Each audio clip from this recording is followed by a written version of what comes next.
Bienvenue auprès du feu pour une légende Wendat, inspirée fidèlement des symboles de la vision de ce monde, le chuchotement des racines.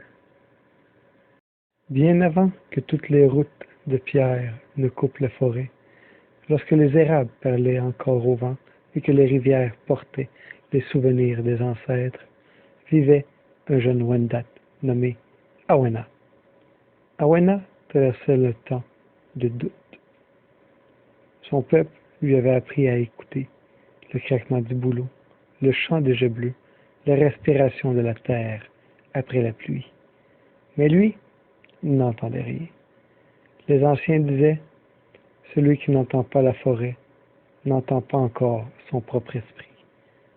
Ces mots le blessaient. Chaque nuit, il s'éloignait du village, marchant entre les grands pins, jusqu'à ce que le feu des maisons disparaisse derrière lui.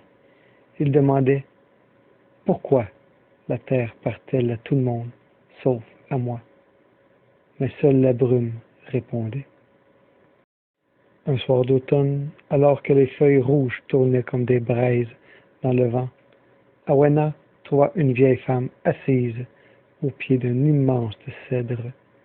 Elle semblait presque faite d'écorce.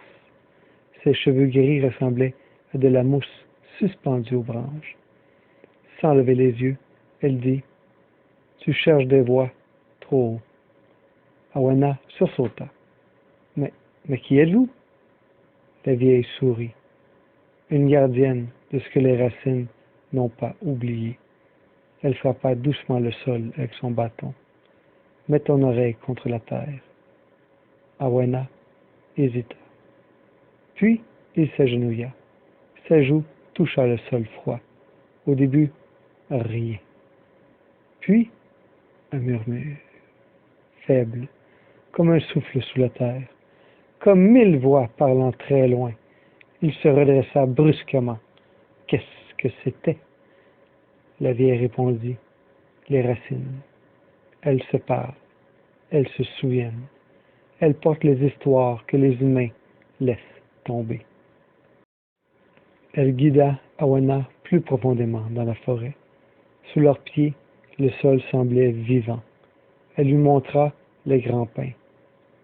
Crois-tu qu'ils vivent seuls? Oui. Elle secoua la tête. Non. Sous toi, leurs racines s'entrelacent. Elles partagent l'eau, elles partagent la force. Quand un arbre le souffre, les autres le nourrissent. Awena regarda le sol autrement. La vieille continua. Notre peuple devait vivre ainsi, relié, invisible, mais uni.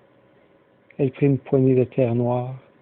Chaque racine garde un souvenir, un rire d'enfant, une promesse oubliée, un nom qu'on ne prononce plus. Awena demanda, « Alors les ancêtres sont ici? » Elle posa sa main sur son cœur. Ici et ici, puis sur la terre, et ici aussi. La vieille lui donna un dernier enseignement. Si tu veux entendre clairement, reste ici jusqu'au lever du soleil, seule. Puis, elle disparut dans les arbres, comme si elle n'avait jamais existé. La nuit tomba, le froid s'installa, la forêt changea. Les hiboux parlaient, les branches gémissaient, les ombres bougeaient. Awena eut peur. Il voulut fuir, mais il se rappela les mots. Celui qui fuit le silence ne peut entendre la vérité. Alors il s'allongea sur le sol, oreille contre la terre, longtemps, très longtemps. Puis les murmures revinrent, cette fois plus clairs.